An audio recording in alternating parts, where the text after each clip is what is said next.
Welcome to a new edition of the Famous Interviews with Joe Dimino. On this episode, we talk with athlete, triathlon coach, and author Jen Rulon.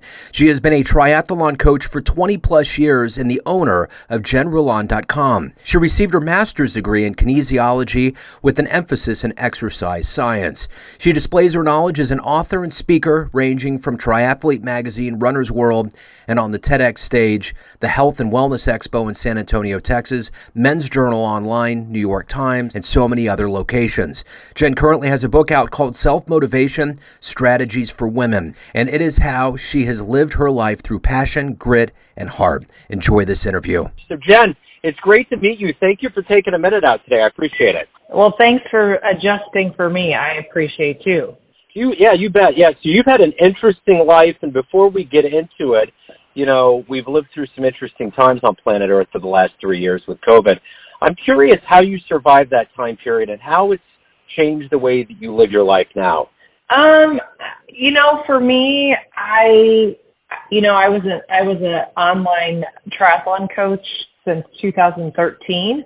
So really nothing changed other than the fact that I just lost clients, right? Because nobody knew if we were still doing triathlons and racing. And so it was very hard for people to justify why they needed a triathlon coach when we didn't even know if there were going to be any Ironmans in 2020 and 2021, right? So I shifted a focus a little bit, and I literally launched a women's program 3 weeks before COVID.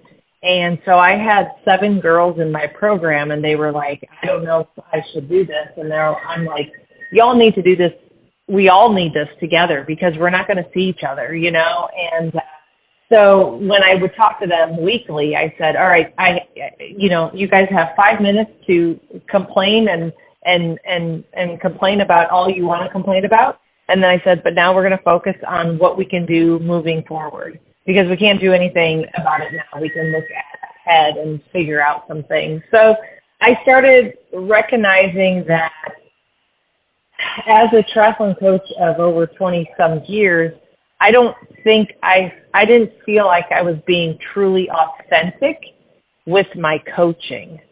And so I've shifted it. It's not just about the swim, bike, and run. It's about everything in everyday life and learning how to live authentically and taking the mask off, no pun intended, you know, and really showing up in the world for not only for yourself, but for your family, for your job, or whatever that might be. So let me get an exact handle on exactly what you do right now. And I'm going to put you in front of a bunch of third graders at a career day.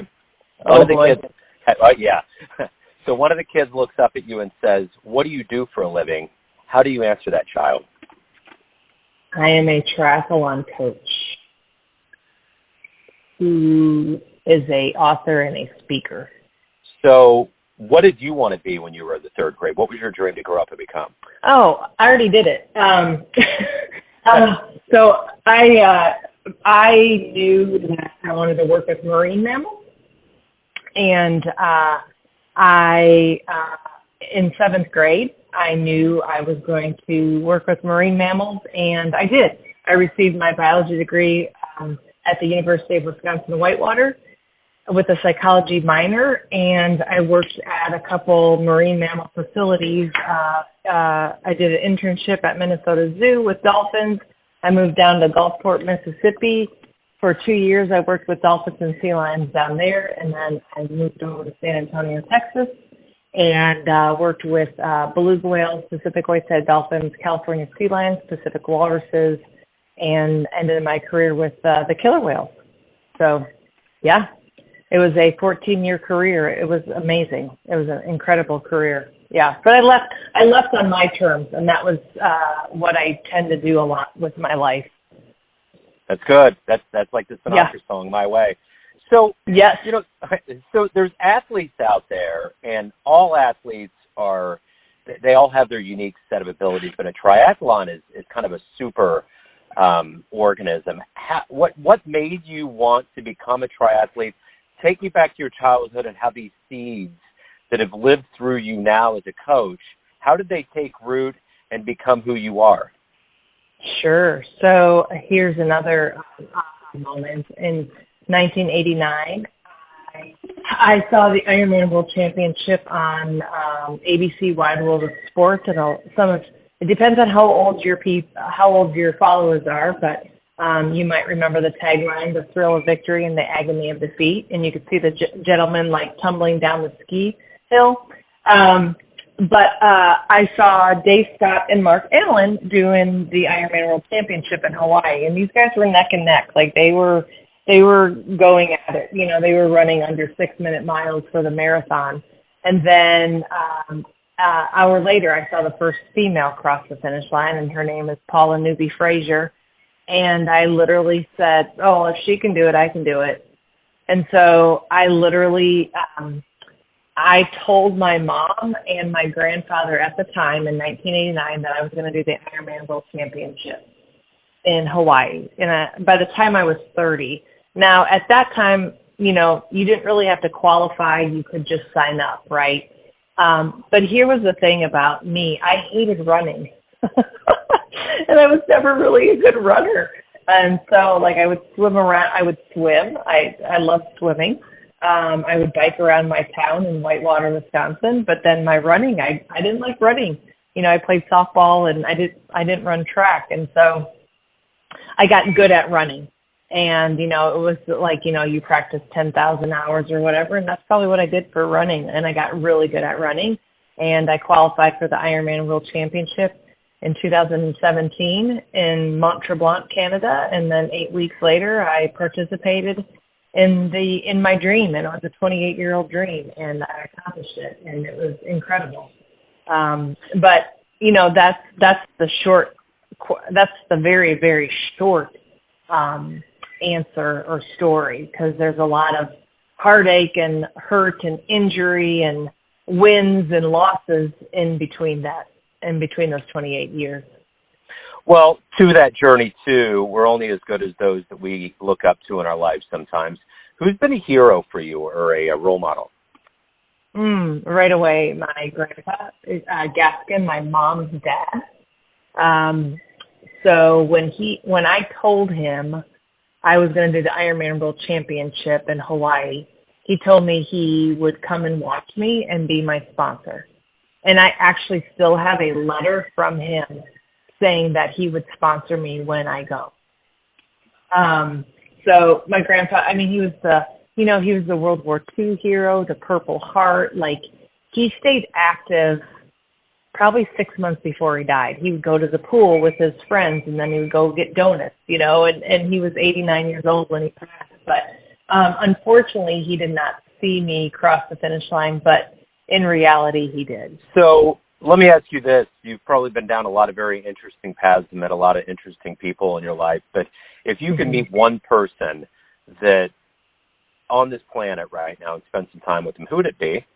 My very first thought is Oprah Winfrey. In your life right now, obviously, as a champion, you know, you've had to really train, and there's a lot of things that go into it mentally and physically. But for your life right now to train others and to do what you want to do on a daily basis, what ultimately motivates you? What gets you out of bed and gets you through the day?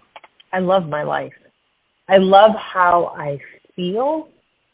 I love waking up and saying thank you to the universe, to, you know, whatever your beliefs are. That is the very first thing I do when I put my feet on the ground, because I get to live. I get to choose whatever mood I'm in, right? I get to make that choice. And if I can wake up every day with gratitude because I'm breathing, oh my God, how beautiful is that? How do you look back? I don't know if I answered my question. Yeah. You did. You absolutely did. So I'm going to take this to the end of that day. How do you look back at the end of that day, the proverbial day, and say that was a good day? How do you quantify that? It's always a good day. I'm still breathing. I'm still living. Even if there were maybe there's a butterfly, and that's my grandpa. Even if there was those moments of frustrations, or like, you know, I get a phone call from whatever, a bill or whatever that I missed, or, whatever that might be, or, or my car broke down, or I had a flat tire, or whatever. It's still a good day because I'm still alive. And like, I could sit there and be upset and grumpy about my flat tire or the bill or whatever, but either one, you can be grumpy about it or you address it. And I always choose to address it. And when I go to bed, before I go to bed, I say my 3 thank yous. And that's something that I talked about in one of my, in my commencement speech this past year. I say 3 thank yous for the past, the present, and the future. And yeah. So let's say you have a drink tonight. You run into the younger version of yourself, say in your early 20s, and you could give that version of you a piece of advice based on the wisdom you've gained, the roads you've been down, the things you've overcome. What would you tell your young version?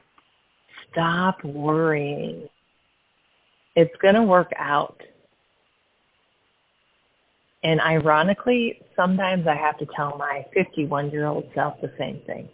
So in this life that you've lived, what are you the proudest of? What's the one thing that you've done that you continually come back to and you just feel good about? I think currently, packing up my life as I knew it and moving down to Costa Rica was a big thing for me. It just happened recently. And people, of course, everybody was asking questions like, how are you going to do it? Why? What, and I just said, I don't know. And I just let it happen naturally. And I've been here for over a year now. And, I would do my every 90 days. I would go back to the States. I sold my car. I sold my Jeep. I bought a car down here. Like, for me to leave the life that I knew for quite some time, it was the right thing to do for me and for my happiness. I had to go back to my first love, and my first love is the ocean. What's been one of the best fan letters you've ever gotten? Fan letters? I've never gotten a fan letter. No. I've gotten feedback and people saying, on Instagram and, testimonies, but I haven't gotten a fan. I would say, honestly, I think the best fan letter I probably ever got was just a couple weeks ago. I hung out in California with my niece, and at the end of the trip, she said to me, Aunt Jennifer, come here. And I said, yeah, what's up, baby? And she gives me this huge hug and just says, thank you for a wonderful weekend. Yeah. So everyone out there has a perception of you, your family, your friends, your fans, clients, but ultimately you're in control of your life. You live it. What's your perception of you? Who do you think you are? I'm real. I'm authentic. I probably wasn't for quite some time. I think I hid who I was for some time. Somebody said to me, oh my gosh, you're too much. I was like, no, I don't think you knew who I was. I'm happy. I'm joyful. I will turn a crappy situation into a better situation. I'm passionate. I'm vulnerable. Wonderful. When I get pissed off, I get pissed off. I'm human, we all get that way, I'm human. So, Jen, if anyone out there wants to learn more about you and what you do with your life these days, and just historically speaking, where's the best place on the web for them to go? You could go to jenrulon.com, JenRulon.com, or you could always check out my Instagram, Coach Jen Rulon is the way to go. And if you DM me, I'll respond to you probably within, 15, 20 minutes. Jen, thank you for opening up. Thanks for your story. It's been wonderful. Oh my God, that was amazing. Thanks for tuning in to another famous interview with Joe Dimino, where we cover the world of art, literature, business, spirituality, music, and more from around the globe. If you want to hear more interviews, visit the Famous Interviews with Joe Dimino channel on YouTube. You can also find us on Spotify and Apple Podcasts. Thanks again for listening, and until next time.